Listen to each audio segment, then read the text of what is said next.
Bonjour à tous et à toutes. Troisième petite capsule vidéo donc en rapport avec le chapitre prévoir l'évolution d'un système chimique. Alors il s'agit d'étudier quelques petits cas particuliers lors de l'établissement de l'expression du quotient de réaction. Donc les cas particuliers en question concernent les entités chimiques qui se trouvent à l'état solide. Donc ici on a le cuivre à l'état solide et puis on a le métal argent à l'état solide. Et nous verrons aussi dans un deuxième temps, un deuxième cas particulier, c'est comment établir le quotient de réaction lorsque le solvant intervient. Donc on voit ici qu'on voit AC comme aqueux, ça veut dire que le solvant c'est l'eau. Alors intéressons-nous au cas particulier des solides. Alors dans l'expression du quotient de réaction, dont on a vu la formulation générale dans la précédente capsule vidéo, lorsqu'il y a un solide, il n'est pas pertinent de parler de la concentration d'un solide, d'ailleurs, ce n'est pas très pertinent. Sachez que quand il y aura un solide dans l'expression du quotient de réaction, il faudra mettre un 1.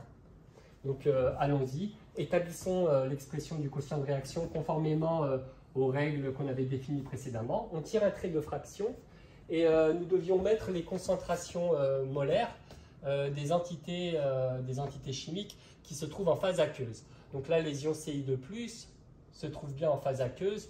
Donc là, il est pertinent de parler de la concentration molaire en ions Ci2+, justement, dans le solvant.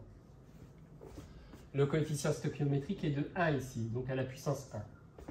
Multiplié par, et bien là, justement, précédemment, nous avions mis une concentration molaire parce que nous avions comment dire, une espèce chimique solvatée, donc en phase aqueuse. Mais là, non, il y a un solide. Il y a un solide, donc on fait fois 1. Voici donc au niveau des produits qui se retrouvent au numérateur. Trait de fraction. Dénominateur, il s'agit de mettre les réactifs en tenant compte des coefficients stoichiométriques. Alors, il est pertinent de parler de la concentration molaire en ion Ag+, parce qu'il se trouve en phase aqueuse. Donc, je note Ag+, concentration molaire des ions Ag+.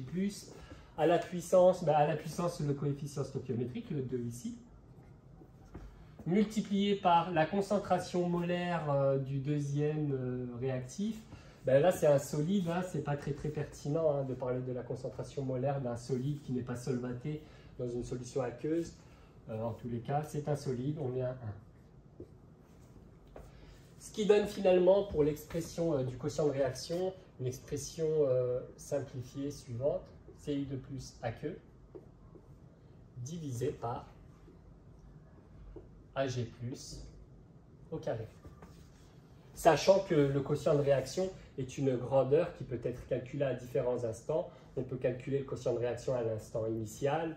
Il faudra indiquer les concentrations en question, leur valeur à l'instant initial, ou bien à l'état final, lorsque l'équilibre est établi. Donc on peut calculer le quotient de réaction à l'équilibre. Il s'agira juste d'indiquer les valeurs des différentes concentrations à l'équilibre. Voici donc pour le premier cas particulier, cas particulier dans lequel interviennent des solides. Donc il faudra mettre un 1 dans l'expression du quotient de réaction. Étude du deuxième cas particulier au programme cette année en terminale. Lorsqu'intervient le solvant. Lorsqu'intervient le solvant, comment exprimer le quotient de réaction? Eh bien, lorsqu'il intervient le solvant, alors, oui, tout d'abord, le fait qu'il y ait aqueux ici, ça veut dire que le solvant est bien l'eau. Et là, on voit qu'on forme de l'eau, mais l'eau est le solvant. Donc, lorsque les molécules de solvant interviennent, c'est pareil, il faut mettre un 1. Donc, d'ailleurs, il n'est pas pertinent de parler, c'est très évident, il n'est pas très pertinent de parler de la concentration de l'eau dans une solution aqueuse. Donc, plusieurs manières de vous y retrouver. Donc, pas pertinent de parler de la concentration de l'eau en phase aqueuse, donc à la place on met un 1, multiplié par, là encore on a une molécule d'eau. Et voici pour donc les produits. Du côté des réactifs qu'on doit retrouver au dénominateur, ça nous donne la concentration en ion oxonium, H3O+, le coefficient stoichiométrique vaut 1, multiplié par la concentration molaire en ion hydroxyde, HO-, Alors j'ai oublié de mettre les phases. H au moins AQ. Donc coefficient stoichiométrique qui vaut 1. Ainsi, l'expression simplifiée du quotient de réaction, est le suivant.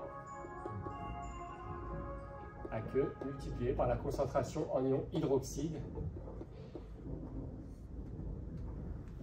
Pareil, hein, on peut nous demander, ça c'est l'expression générale du quotient de réaction, on peut nous demander de l'exprimer à l'instant initial, en cours de réaction ou bien à l'instant final, c'est-à-dire à l'équilibre.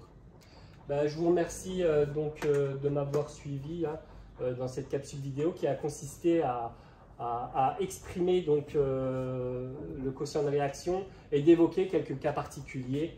Donc les cas particuliers au programme, ce sont les solides et les solvants. Merci bien, donc à la prochaine.